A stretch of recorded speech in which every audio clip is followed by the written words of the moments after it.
in the kitchen. In case you wondered what these were, they're the dehydrator sheets that I'm going to spread out because I got a new dehydrator. Exciting. So these are just non-stick sheets. They come rolled up, but then you want to rinse them off.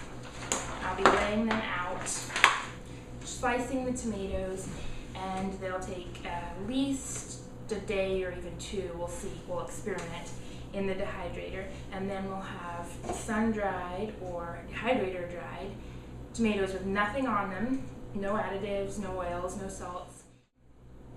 And those dried tomatoes will jar up in glass jars and have them handy to add to any kind of soups, sauces, or marinaras that we want all year. So the first thing I did when I got in, because these guys are so uber ripe, is I took them out of that original basket I was collecting them in and separated them onto different plates so that their own weight didn't crush each other and make the juices all come out.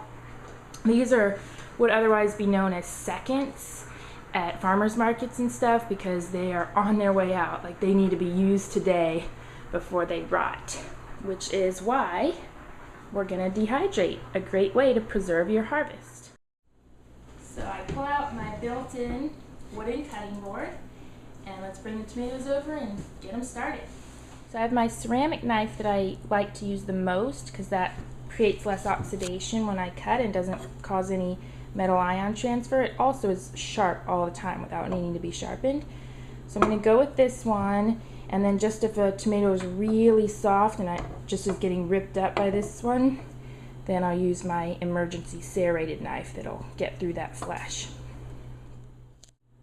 Alright, so I've rinsed these off, and of course you're also going to want to pick these, and of course you're also going to want to pick the green nubbies off. Those are useless. And I'm just going to start slicing these tomatoes.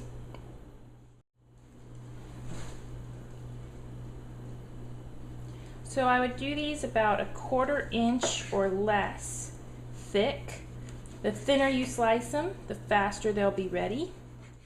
But they definitely don't need to look perfect, and if they fall apart like this one just did, it's still going to dry fine and taste delicious in your recipes. So there you go. Some of these are riper than others. Makes this one's a little bit easier to slice, but just do it nice and quick like that. Again, if it falls apart a little bit, it's still going to make beautiful sun-dried tomatoes. So here are my dehydrator sheets, fresh out of the drying rack. I washed them with warm soapy water just because they came straight from a factory and I want to make sure they're clean before I start the tomatoes. So here's the dehydrator. It's an Omega, and I'll give you a close-up in a second. But we're going to have a whole bunch of trays. This is the 9-tray one. And it looks like this. Each tray does. Yes, they are plastic. Then you have a mesh sheet. So the mesh sheet goes on top of each piece, and if you're drying fruit, you can just put it straight on there, and kale chips and stuff, because it helps to have the air go from both sides. If you have something messy that's going to have a lot of liquid, that's when these guys come into play. And we're just going to put this lid down. So if you have something messy that's going to produce a lot of liquid while it's dehydrating, that's when your sheets come into play. And they are the perfect size to fit right on top. And we're going to use these right now because I don't want to get tons of juice.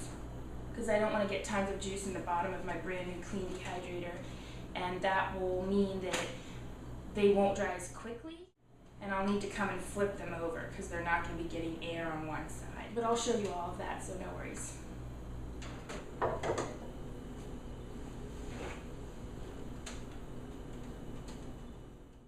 So I've already got some going on this tray. I'm going to add what I just cut. Don't have to be too perfect about it as long as it's in a single layer so things don't start to mold. And we're going to fill this tray up and then show you what it looks like finished.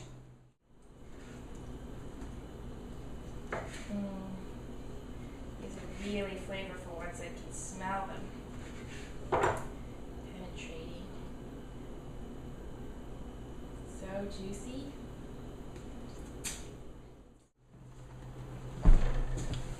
Depending on the size of your mini tomatoes, you're only going to need to cut them in half or possibly fourths.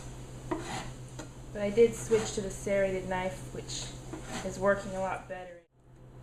So I have a nice pile of multicolored baby heirlooms to add to my tray.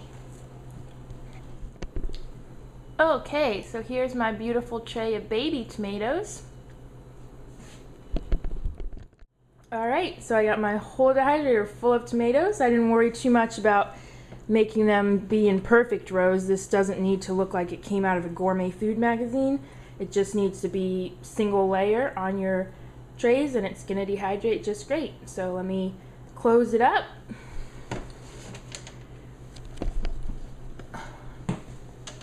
Just like so. This is exciting. My brand new dehydrator. Virgin dehydrator. Wow, these are so juicy. I can smell it.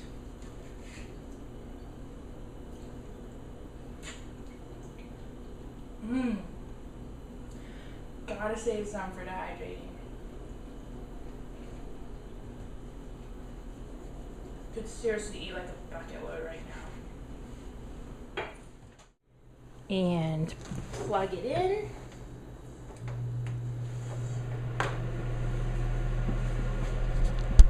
Let's see what we get tomorrow. So thanks for watching, everyone. This was Novalee Truesdale, and that was me dehydrating tomatoes for you guys. Post any questions below. And ever so suiting, right above my table, is our beautiful tomato chart of all the different kinds of tomatoes that exist. There's Black Tula, Dutchman, Golden Sunray, Tangela, Flame, Sweete, Brandywine, Persimmon, Georgia Steak, Santi Lucci, Green Zebra, Aunt Ruby's German Green, Pantano Romanesco, Big White, Pink Stripe, Black Brandywine, Hawaiian Pineapple, Emerald Evergreen, and a Stupus. Now, I'm pretty sure we've got some of those varieties. And I'm pretty sure we've got some of those varieties right here in front of us. Lucky heirlooms.